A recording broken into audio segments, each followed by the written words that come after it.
YCP మాజీ ఎమ్మెల్యేపై TDP ఫిర్యాదు. సత్యసాయి జిల్లాలో పంట ధ్వంసం, జనగామ జిల్లాలో సైబర్ మోసం, దర్శకుడు నాగశ్విన్ దాతృత్వం. ఇలాంటి వార్తల్ని 30 సెకండ్స్ ఫుల్ న్యూస్ లో చూద్దాం.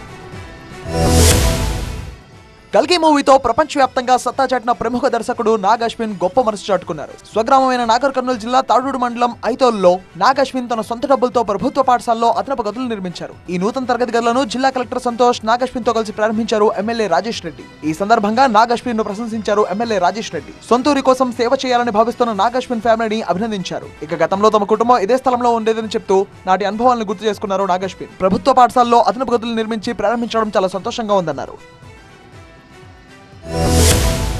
అధికార టీడీపీ ప్రతిపక్ష వైసీపీ మధ్య మాటల యుద్ధాలు నడుస్తూనే ఉన్నాయి. అంతేకాదు ఇరు పార్టీలు ఒకరిపై ఒకరు ఫిర్యాదుల పరంపర కొనసాగిస్తున్నారు. ఈ క్రమంలోనే పల్నాడు జిల్లా నర్సరావుపేట నియోజకవర్గానికి చెందిన మాజీ ఎమ్మెల్యే గోపిరెడ్డి శ్రీనివాసరెడ్డిపై టీడీపీ నేతలు పోలీసులకు ఫిర్యాదు చేయడం కలకలం రేపింది. అంబేద్కర్ విగ్రహం విషయంలో మాట్లాడుతూ సీఎం చంద్రబాబుపై అసభ్యకర వ్యాఖ్యలు చేసిన గోపిరెడ్డి ఇతర వైసీపీ నేతలపై తగు చర్యలు తీసుకోవాలని రొంపిచర్ల పోలీస్ స్టేషన్ లో కంప్లైంట్ చేశారు పల్నాడు జిల్లా టీడీపీ కార్యదర్శి రామారావుతో పాటు మరికొందరు నేతలు. వైసీపీ కార్యాలయంలో మీడియాతో మాట్లాడుతూ గోపిరెడ్డి శ్రీనివాసరెడ్డి సీఎం చంద్రబాబును దుర్భాషలాడారని ఆరోపించారు. పోలీసులు ఎన్ని కఠిన చర్యలు తీసుకుంటున్నా సైబర్ కేటగాళ్లు మాత్రం రెచ్చిపోతూనే ఉన్నారు. దాంతో సైబర్ మోసగాళ్ల వల్ల చిక్కుకుని విలువలాడుతున్నారు కొంతమంది అమాయకులు. జనగామ జిల్లాలో ఓ కండక్టర్ తన జీవితకాలమంతా సంపాదించుకున్న సొమ్మంతా ఒక్క నిమిషంలోనే కాజేసుకున్నారు ఈ సైబర్ మోసగాళ్లు. ఏకంగా 11 లక్షల రూపాయలు కాజేయడంతో ఆ కండక్టర్ కన్నీరు మున్నీరుగా వినిపించారు. బ్యాంకు నుండి మాట్లాడుతున్నామని చెప్పి కేవైసీ అప్డేట్ చేయాలంటూ ఏపీకే ఫైల్ పంపారు. ఏపీకే లింక్ పంపి అందులో వివరాలు అప్డేట్ చేయాలని సూచించారు. అంతే, పూర్తి ఆధారాలు ఇచ్చిన కొద్ది నిమిషాల్లోనే అకౌంట్ లో ఉన్న అమౌంట్ అంతా ఊడ్చేశారు. అప్రమత్తమైన కండక్టర్ లబోదిబోమంటూ సైబర్ క్రైమ్ పోలీసులు ఫిర్యాదు చేశారు.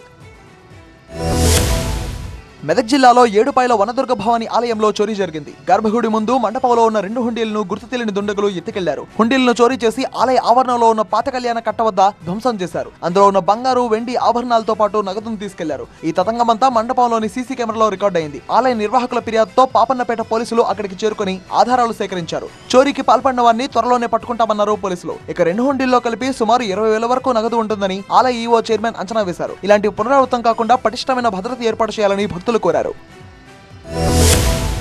రోడ్లపై తిష్ట వేసి ప్రమాదాలకు కారణమవుతున్న పశువులకు చెక్ పెడుతున్నారు పలు ప్రాంతాల్లోని అధికారులు. ఈ క్రమంలోనే నిర్మల్ జిల్లా ఖానాపూర్ పట్టణంలో రోడ్లపై తిరుగుతున్న పశువులను గోశాలకు తరలించేందుకు శ్రీకారం చుట్టారు. ఎక్కడ పడితే అక్కడ పశువులు తిరుగుతూ ఇబ్బందులకు గురిచేస్తున్నాయి. దీంతో ఆయా పశువులను ముందుగా ఖానాపూర్ ప్రభుత్వ జూనియర్ కళాశాల మైదానానికి తరలించారు. రోడ్లపై అడ్డదిడ్డంగా తిరుగుతున్న పశువులకు సంబంధించిన యజమానులు 1000 రూపాయలు ఫైన్ కట్టి బాండ్ పేపర్ పై సంతకాలు చేసి తీసుకెళ్లాలని సూచించారు ఖానాపూర్ మున్సిపల్ అధికారులు. ఎవరూ రాని పక్షంలో పశువులను గోశాలకు తరలించడం జరుగుతుందని వెల్లడించారు. ఇక ఖానాపూర్ రోడ్లపై పశువులను వదిలిపెడితే కఠిన చర్యలు తీసుకుంటామని హెచ్చరించారు మున్సిపల్ అధికారులు.